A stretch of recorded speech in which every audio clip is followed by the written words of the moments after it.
ये proprietary Ayurvedic medicine है। Year कफ, कफ remedy, ये आपको गले की खराश को सूद करने के लिए, ठीक करने के लिए हेल्प करता है।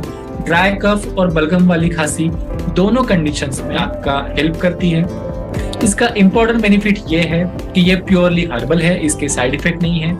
इससे कोई भी ड्रॉजीनेस या फिर नींद आना, ये इससे दुष्परिणाम नहीं होता है। सेकंड चीज ये है कि ये शुगर फ्री है। इसमें वासा, यष्टि मधु, कंटकारी, तुलसी, पिपली, टंकण, बहेड़ा, अतिविशा, इलायची, दालचीनी, हरिद्रा और इस प्रकार के लगभग 10 उपयोगी वनस्पतियों का ब्लेंड औषधि के रूप में आपके लिए बनाया।